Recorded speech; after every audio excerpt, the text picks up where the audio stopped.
Our movie starts as the bell tolls at Bayfield University on Monday the 18th. Teresa Gelman wakes up hungover on her birthday in the dorm room of schoolmate Carter Davis. She ignores a phone call from her father. After asking for Tylenol, Tree starts to head out and sees Carter's roommate Ryan coming in and asking if he slept with her. To her disgust and Carter's embarrassment, on her way to her own room, Tree runs into a guy she went out with named Tim.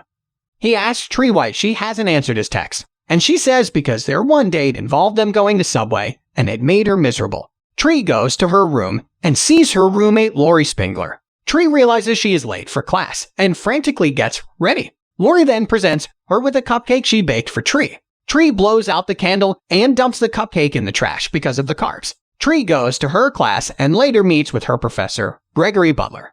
The two are having an affair despite Gregory being married. His wife Stephanie is at the door after Tree kept it budged. Tree joins her sorority sisters during lunch for a meeting regarding a spring dance. The head sister, Danielle Balsaman, chastises another sister, Becky, for bringing junk food to eat. Becky gets up to leave and bumps into Carter, causing Becky to spill her food all over Tree. Carter tries to return Tree some jewelry she left behind, but Tree pulls him aside to keep hiding the fact that she slept in his room. Danielle invites Tree to a party at the dorm later that evening. Tree heads through the campus alone and passes a group of guys wearing the school sports team merchandise. As she heads past a bridge, she hears the sound of a music box. Tree goes over to pick up the box and sees someone with a baby mask standing a few feet in front of her. She threatens to call the cops, and the person runs. Tree starts to leave but is then chased by the masked person. They eventually catch Tree and stab her to death. Tree wakes up in Carter's room at the beginning of the same day, clearly freaked out and confused. She leaves the room and thinks she is going through deja vu.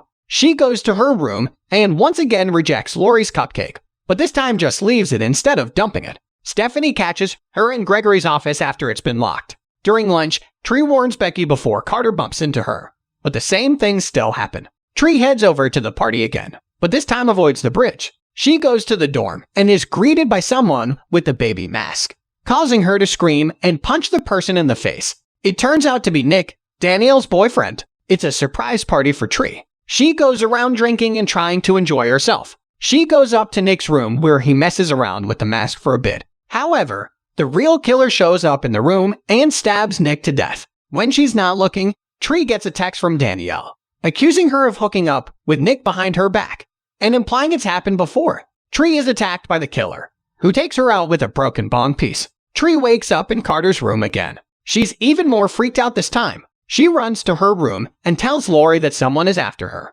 Lori calms her down and suggests she take the day off and relax in her room. Tree locks up the room and puts up boards to prevent anyone from getting in. Later that night, the killer breaks in anyway. Tree fights the killer off but is still stabbed to death. After going through the same things again, Tree explains her situation to Carter, who is understandably confused. He suggests that she narrow down her list of suspects until she can find out who the killer is. Carter thinks the killer may be specifically targeting Tree on her birthday, which means everyone at school is a suspect since Danielle told everyone about the surprise party. Tree goes through several loops as she goes after her suspects. She first goes after Tim, but catches him in his room looking at gay porn. After dying again, she suspects Stephanie, but she spots Stephanie moments before the killer drowns her. She suspects Danielle but ends up dying on her own after the two get into a fight and they get hit by a bus. After crossing off those names, Tree suspects Gregory might be the killer. She looks for him in the hospital after getting an X-ray taken to find that she has sustained internal damage from her previous deaths.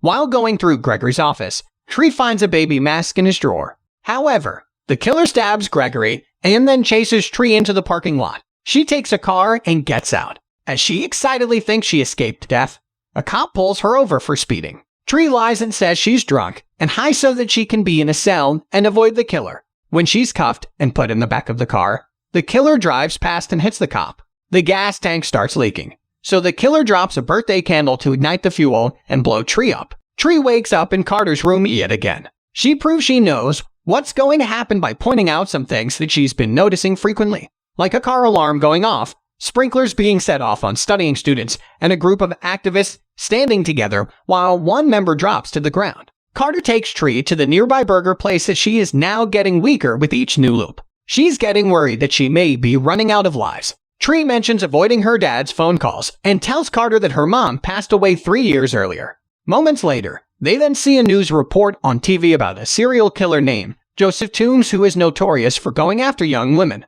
Tree believes he's the killer and that she can finally stop him. Tree and Carter run to the hospital to stop Toombs, but he has already killed the security guard and escaped. Tree grabs a fire axe and tries to run from Toombs. Carter protects Tree, but Toombs snaps his neck. Tree manages to incapacitate Toombs, but realizes that if she succeeds in stopping the loops, Carter will stay dead. She runs to the top of the bell tower before Toombs can catch her, and she hangs herself, promising to find Toombs soon. Tree starts the new loop with more positive energy. She greets Carter warmly, warns the students about the sprinklers, and is friendly to Lori when she goes to her room. When Tim approaches her, she kindly tells him she knows he doesn't like girls and that he should be free to love who he really wants. Tree goes to Gregory's class and interrupts his lecture to pull him out and tell him she is breaking things off between them and that she's dropped his class. During the lunch meeting, Tree shows up with a tray full of junk food and proudly scarfs it down. Although Danielle tries to send Becky away,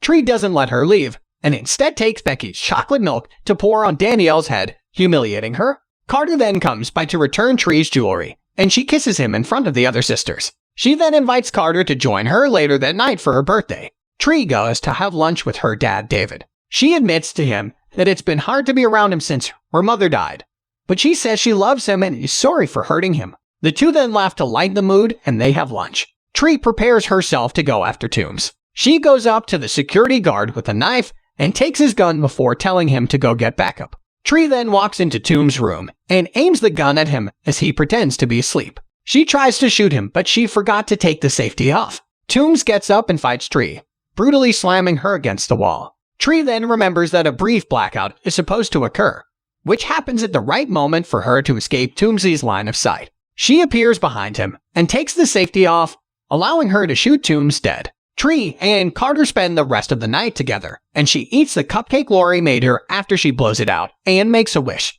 Tree wakes up once more in Carter's room. The birthday ringtone plays. It's still Monday the 18th. She becomes confused and angry, wondering how she could still be stuck in the loop. She runs to her room to find Lori, who offers her the cupcake again. Tree declines it and says she ate it the night before, and then it hits her. She died in her sleep, which is because the cupcake was poisoned all along. She never ate the cupcake any time before, so she realizes Lori was the killer the whole time. Since she works at the hospital, Lori was able to set Toombs loose and make it look like he killed Tree due to his history. To drive the point home even further, Tree finds the baby mask in Lori's desk. Tree tries to make Lori eat the cupcake and even threatens to bring it to the police. Lori comes clean and says this was all because the guy she likes was more into Tree, which Tree thinks is a stupid motive, as well as Lori saying Tree's a dumb bitch. The two start fighting as Lori tries to finish Tree off for good. They are interrupted by Danielle from outside the room as Lori has Tree pinned to the bed, but Tree manages to grab the cupcake and shove it in Lori's mouth. Tree then jumps up and grabs the ceiling lamp so she can kick Lori out the window to her death. Tree and Carter are in a diner watching the news report on the incident, with Danielle doing an interview just for the publicity. Carter starts to tell Tree that her situation reminds him of Groundhog Day, but she's never heard of it or Bill Murray. Tree wakes up and hears the birthday ringtone again. Carter acts like she's just waking up, hungover again. Tree starts to freak out, until Carter reveals he was just pranking her, and it's officially Tuesday the 19th. They laugh about it and kick Ryan out when he tries to come back inside before they start kissing. So, that was it for this one, guys. Hope you liked it. Until next time, cheers!